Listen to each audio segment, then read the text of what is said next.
Hi everybody, good night, good night. Just gonna give everybody a moment to see that we are live. I would have put out the notification and a lot of people are excited for the topic that we're doing tonight. So the topic that we're doing tonight is narcissism or narcissists. Now this topic would have been done on a IG live and it got a lot of attention and I got a lot of great feedback on this topic. So I'm really looking forward to having everybody join in. What we're gonna do is, I like the thumbs up that I'm getting, so more thumbs up if you can hear me, more thumbs up if I am clear and you can hear me and everything's great. Good. So what we're gonna do is I'll do my usual talking, and then at the end of the session we'll look at some of the comments because people tend to have a lot of great comments and I definitely want to include everybody. So hands up if you guys are ready to talk about narcissism and narcissists. I think that this is a topic that is definitely of interest in Guyana because I think we see a lot of narcissists in our society and a lot of times we don't know that they're narcissists. So that's the scary thing about it. So let's start off with what is a narcissist. So a narcissist, in the plainest terminology or basic explanation I can say, is one who is definitely has a lot of self-interest in themselves, an excessive amount of self-interest in themselves.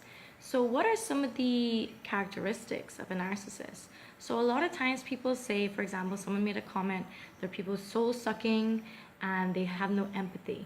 So definitely a lack of empathy is one thing that we see in narcissists. Another is manipulation. We have a lot of, there's a lot of grandeur, and then there's, they have this belief that they are unlimited in terms of success and their abilities. They also believe that they're very special and they also are exploitive. So what we'll do is, and they're very arrogant. So what we'll do is go through each of those. So the top 10 signs basically that you either know are in a relationship with a narcissist. Now those are the criteria. The things I just mentioned were criteria that come from the DSM-5 right here. This is like the book that all psychologists use to diagnose people. So if you ever see me pull out this book when I'm around you, don't be scared. So what we're gonna do is the top 10 signs. Now one of the first signs that you should look for when you're around or even dating a narcissist is they're a conversation hoarder. So they definitely will have, they will listen to you, they might seem interested, but they'll always find a way back to talking about themselves. It's all about me with a narcissist. You are but a pawn in their game. It's all about validating me, and oftentimes they even dismiss or completely ignore what you're saying in a conversation. It's very one-sided, and so definitely being heard and being validated for your own concerns or your own accomplishments are definitely something that you would not expect to see in a relationship or in a conversation or when you know a narcissist. 2. The second thing that you would see in a narcissist is they're able to conversate, they're conversation interrupters. Now many people don't really know how to interrupt a conversation. It's very awkward for people to butt in a conversation sometimes, but with the narcissist they find it very easy to interrupt a conversation, and most of the times when they interrupt a conversation it's to bring the conversation back to them. Look at what I've accomplished, look at what I've done, look at what I can do if you have faith in me, if you validate me. And so a lot of times it's very little genuine interest in you. So they may play along in a conversation with you, they may have engaged you, and they may even seem interested, but it's not quite genuine because most times they're really looking to see what they can get from you and be able to turn it back onto them. Find your weakness and say, hey, like I'm the best person to be able to do that for you, and here's how I'm going to do it. And it's always about them. The third sign is rule breaker. Now, a lot of times narcissists, whether they may seem charming or not, because that's one of the signs we'll get to, is they are often breaking rules. It may look like something as simple as cutting in the line. They have no care for rules and more so boundaries, which is another sign. And so they are violating laws. They are cutting in lines. They are asking people to do things that might even be considered criminal. But it's very simple. It's very easy for them because they feel also a sense of entitlement. Why not? Why can't I break the rules? I am not the average person. I am special. Right? So they also are capable of breaking social norms. They don't really understand social norms. They don't even notice that they're being inappropriate in many times. And even if they do, they really don't care. Sometimes you might find them doing things like, if you go out to dinner with a narcissist, they may kind of guilt you into sometimes paying the bill, or they might make you feel bad for under tipping. And what they will do is sometimes if they do under tip, or if they will over tip, for example, when you're out at dinner, because they're really just trying to show off. You put down a 20, but I'm going to put down another 20 to match you. And I might even put down 50 cents more just because I'm trying to show you up. Good. So now the other, the fourth sign that you're around or in a relationship with a narcissist is one whereby you have boundary violators. Now again, this is going back to I am special, I am different. And so they have no concept of boundaries. They are inappropriate most times, and they can be very possessive, and they don't really understand physical space. So you might find a narcissist getting really close up in your face, and even if you kind of back out, they will notice that is uncomfortable for you and really not care about your discomfort and kind of push the boundaries. They also will borrow money. Sometimes they will not give it back because at the end of the day, I am special and I shouldn't have to give you back because I'm not the average person. They also break a lot of promises. Now, the narcissist is going to make promises to you because they're trying to get you to see that they are all-knowing, all-powerful. So they will sometimes make promises that they really can't keep, but it's to really be able to manipulate you. And they will, in the end, have to break those promises because they talk about things that they really can't deliver on. But it's all about the show. It's all about getting you to see why I'm special and I'm amazing and I'm the best. And they show little remorse. And this is something that we'll talk about. And a lot of people are concerned about the lack of empathy and the lack of remorse a narcissist has for persons in their sphere. And oftentimes they're incapable of really showing that remorse because they really don't care about you. They really are there to be able to get you on their side, validate them, and move on. And a lot of times, a lot of the disruptive things that narcissists can also do is victim blaming. They really do not see how they're either at fault, so they're always going to be like, it was your fault, look what you did, you were supposed to remind me so I wouldn't forget. Of course I forgot, it's your fault. So a lot of times when you get into an argument with a narcissist, it goes almost nowhere because there's no compromise, they have no interest to ever say sorry, and it's really just about, it's your fault. You should have catered to me. You should have reminded me. And so a lot of times how narcissists can be disruptive in a relationship is that you're always walking on eggshells. You're always the one who should have done better. They're never good enough. And it's a constant emotional battle with a narcissist.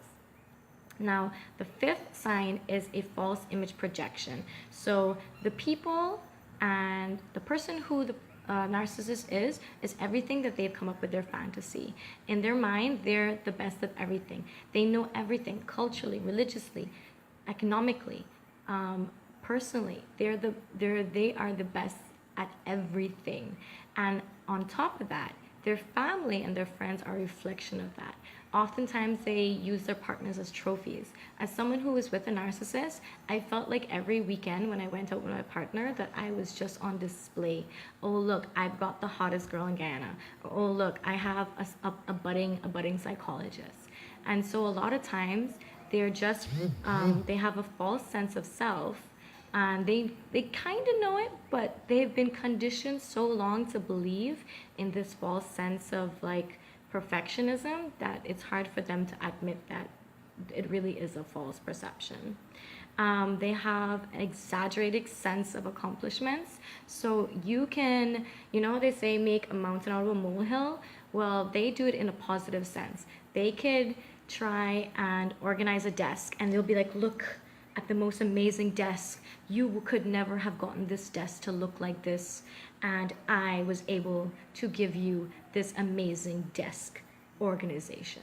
And so it's extremely excessive and exaggerated sense of accomplishments. Small things become grand things, and they're so able to do it because they're so able. You'll find a lot of narcissists are very good at talking. They're very good at wooing, and that comes a part of their personality, which is like this charismatic, charming self, which we'll go on to later.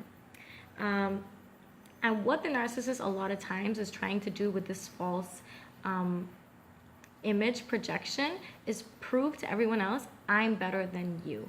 Get that in your head now, and we won't have to have this battle. But basically they're saying that I'm better than you, and I've done everything better than you, and I've accomplished more things than you'll ever accomplish in your time, and that you need to realize that at the end of the day, I'm better at you than everything. So entitlement, number 6. Now, because the narcissist, remember, there's core things about a narcissist, and so things like entitlement are responses to their sense of grandeur and their sense of their special and this false image projection.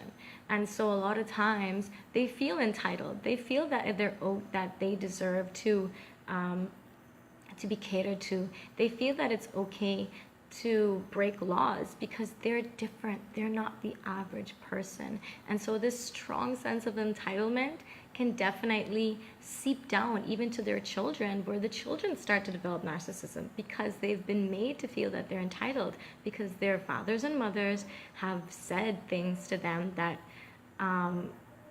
come from that sense of entitlement.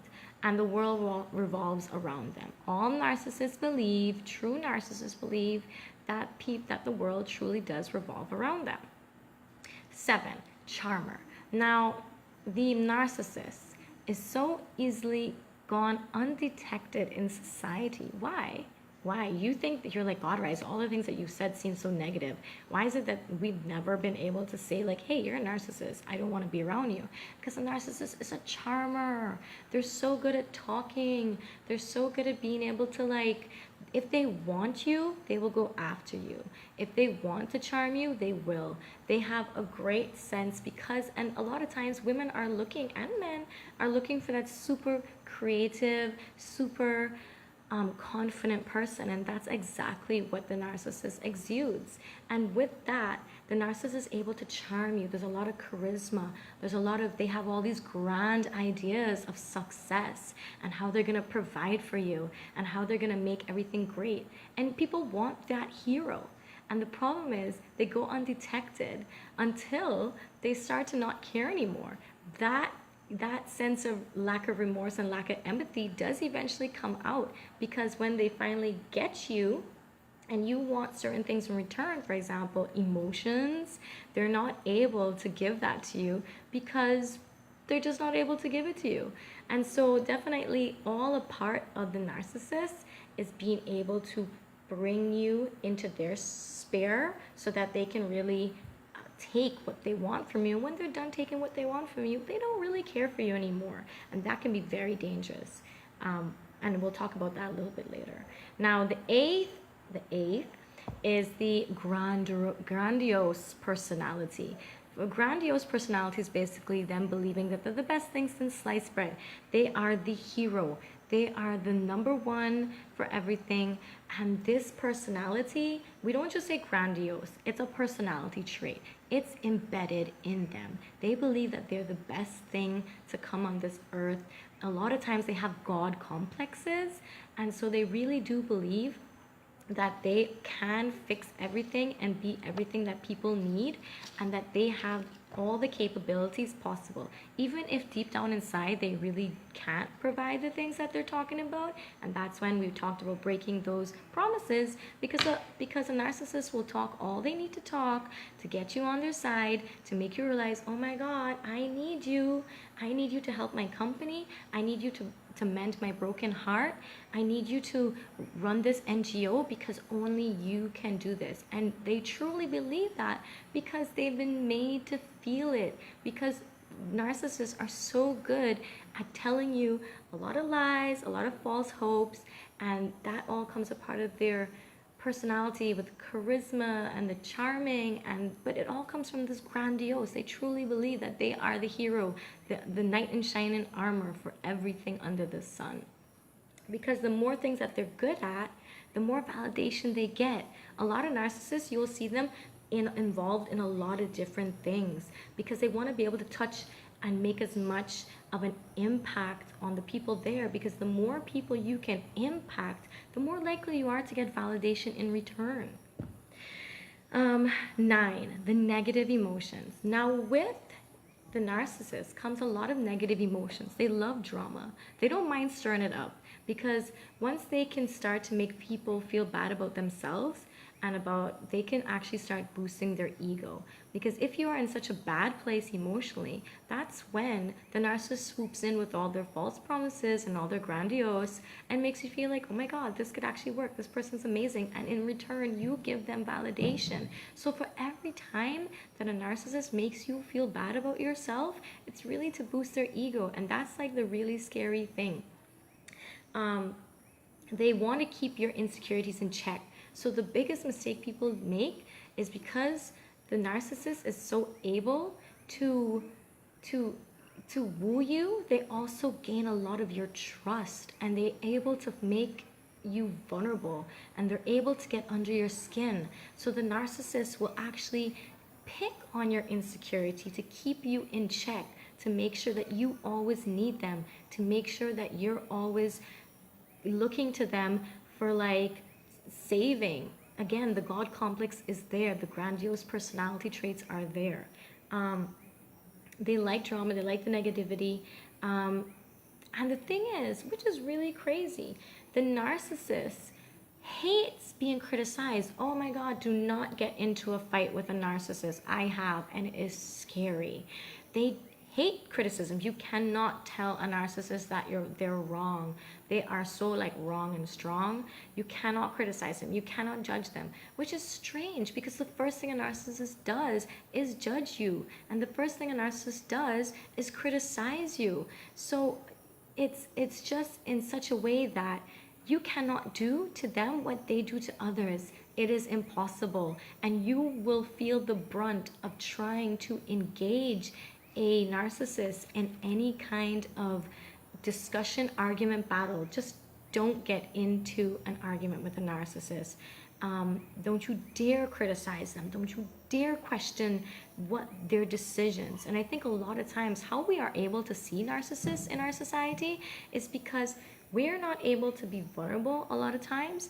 And when the narcissism is so strong, you cannot be wrong. And so you may have a boss that you're thinking of right now, or you might be thinking of a partner, that they are never wrong. And the thing is, they will just feed off of that negativity. They love the arguments. They love putting you down. They love to nitpick. And a lot of times in abusive situations, a narcissist will nitpick at you because they love the negativity. They like to see you vulnerable. They like to see you feeling bad about yourself, because for every time that they make you feel crappy, they are boosting their emotions. Don't forget what the narcissist's main aim is: to feel better about themselves. They are emotionally abusive, and they do that to boost their ego.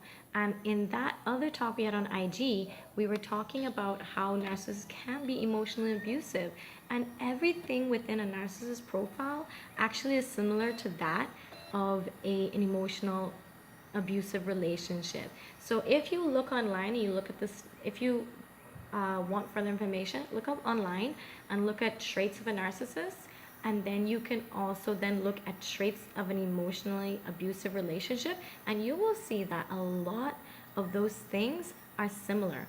taking me to number 10, which is manipulation. A part of emotional abuse is manipulation. The narcissist will guilt you into things. That can also go on to manipulation of your body, manipulation of your mind. They also are very good at coercion. That's why also a lot of times you find narcissists can also be sexually abusive as well, because it's all about the power. It's all about, what can I get from you?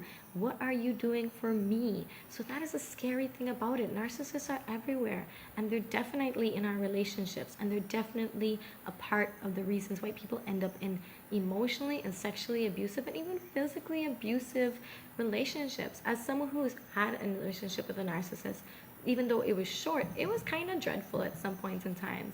And more so, because you cannot argue with a narcissist, they can get violent eventually. You embarrass a narcissist enough and you fight with a narcissist enough, they will eventually backhand you one day. And that's the scary thing about it. And there is research to say that a lot of the physically abusive and emotionally abusive traits of a perpetrator is that very close to that of a narcissist, and that is a scary thing. A lot of times we're in a relationship with a narcissist and we don't even know, and then one day we get physically assaulted and we're like, where did that come from? But all along that narcissist was being emotionally abusive to you and you had no idea.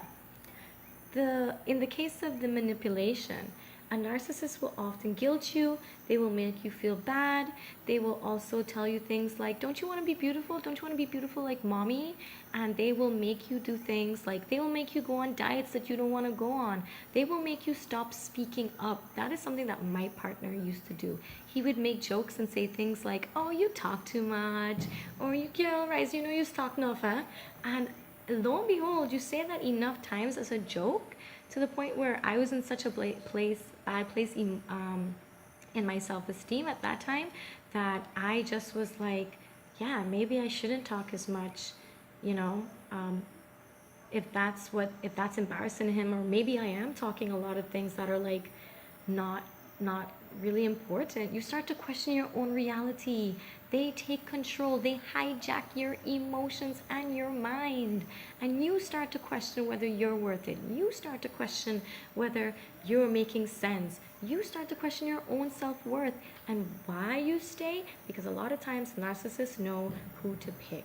And I've had clients who've said, you know, why me, Risa? Why me? And I said, well, we have to look at how you've been brought up. We have to look at what you feel is normative. We have to look at what you've been looking for in a relationship. A lot of times people are looking for validation. So in the beginning, when the narcissist is being charming and great and it's wonderful, and he's successful and she's successful, and they're providing and they're taking you out for dinners, and remember, you're the trophy, so they're showing you off.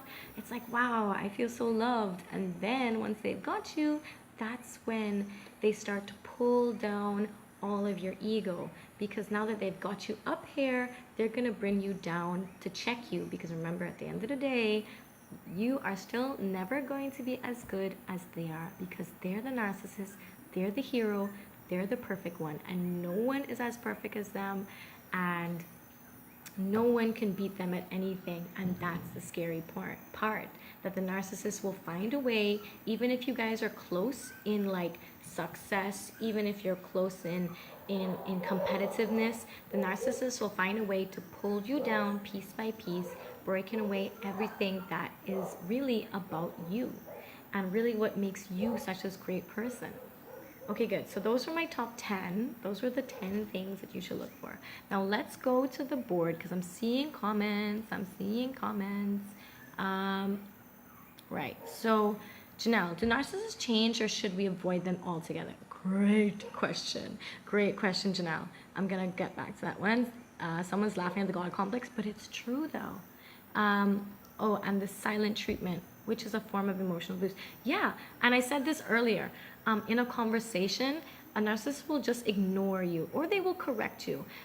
There was someone that quoted on, when I was doing my research, that when they were a child, their father would say things like, actually, or it's not just that, it's also XYZ. Even if you make a good point, they still will correct you. And a lot of times, the silent treatment is really to make you feel bad. I'm going to give you some space for you to realize what you've done to upset me. And so that's why the silent treatment is used. It's punishing you for how dare you question me. It's punishing you for asking a question that, or embarrassing them. Oh, I got the silent treatment. One time I embarrassed my partner, and the person did not speak to me for 2 hours. 2 hours. The silent treatment is used as an embarrassment tool and a punishment, and to make you feel guilty.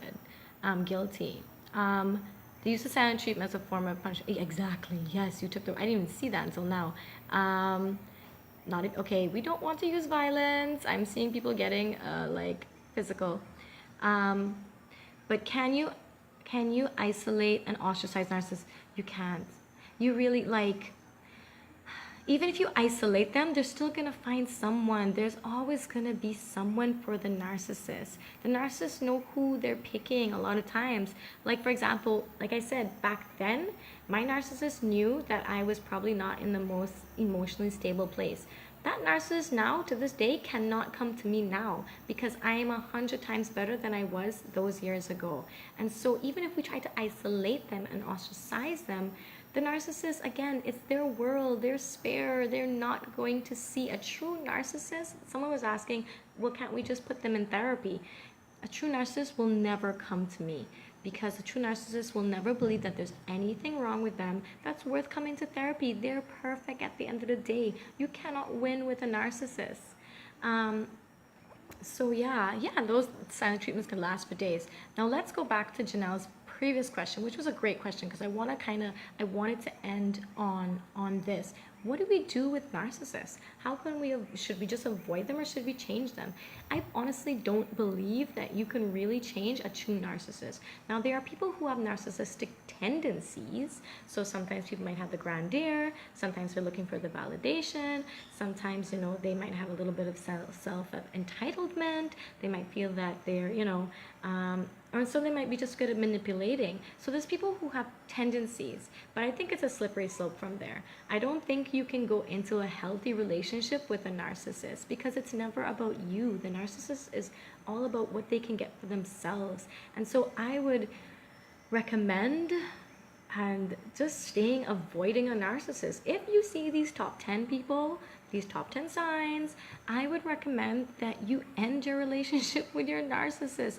It's really not going to end well. You're either going to get in such a place that you're so emotionally drained, because you're so emotionally draining to have to basically worship the narcissist, that you're going to be so emotionally drained by the end of that relationship that you're going to be like so fed up and so scared to go into another relationship. There is a lot of emotional abuse that happens in a narcissistic relationship, and there's a lot of recovery. You can't just wake up the day after being with a narcissist and say, okay, time to recover. Because let me tell you something, I don't want to talk too much on this, but I'll give you this forewarning. Maybe for the next video we can talk about what happens when you want to break up with a narcissist. But when you break up with a narcissist, what happens oftentimes, I'm not sure what what happens a lot of times is they will try to discredit everything that you've done. Now, if you go out and ostracize a narcissist, what will happen is they will turn everything on you. You are crazy. You don't know what you're talking about. They will lie. They will make up grand, as big as their personality is. They will find stories to make up. Remember, they relish in that negativity, so they don't mind, and they're very good at interrupting. So they will go to parties and they will stop full-fledged conversations to interrupt them, to badmouth you. It's crazy. So you cannot leave. You do not leave a narcissistic relationship unscathed. You cannot. They are going to try and discredit you for everything. And this happened to me too. They tried to say that I was crazy, I was still in love with them, all that kind of stupidness. I was never in love with them to begin with, and they knew that. So it's like crazy, the things that they try to do. They will say that they will say things like you attack them, you poison them, they will discredit everything that you've worked on. And even worse if you're a successful person. Even more, if you have more to lose with a narcissist, they're gonna be pulling out everything to get you down, because how dare you leave me? How dare you try to discredit me? How dare you try to tell people that I'm really a narcissist and that I've hit you and that I emotionally abuse you? How dare you let people know our secrets of our relationship?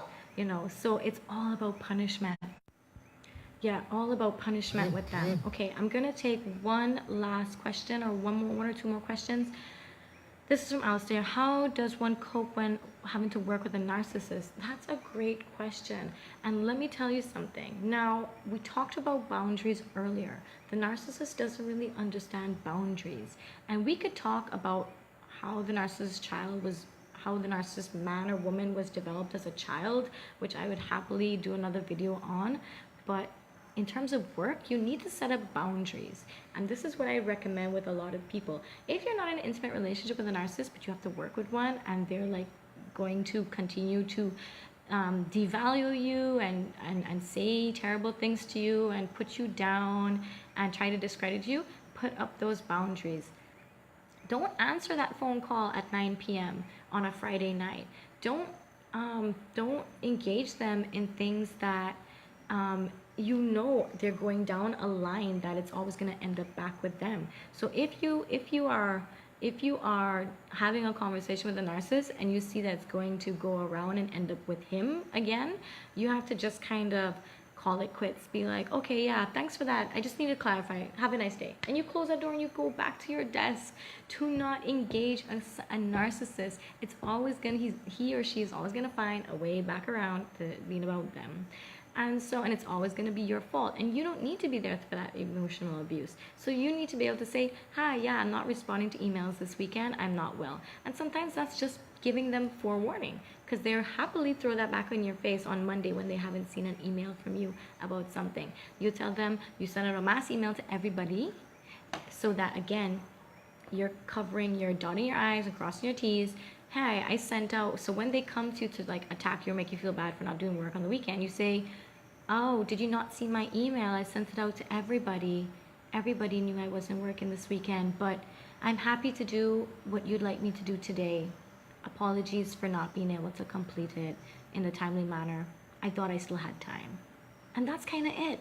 You're never going to win with a narcissist. So don't even engage them. Just give it to them straight. And don't even try and like throw shade. You need to be blank, numb. Don't give the narcissist any right to take any emotion from you. Don't let them under your skin, because they will, and they will stay there like a parasite.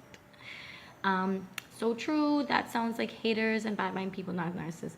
Well, I suppose bad mind people can be considered narcissists then, if that's the case, but a lot of times narcissists genuinely believe that everybody is haters. So it's very interesting that you said that sounds like haters and bad mind, because that's something a narcissist would say. So yeah, but anyway, are there any other questions before we go? Because I'm looking at the time and we're trying to keep these talks to like 25 minutes. So any other comments, any other questions?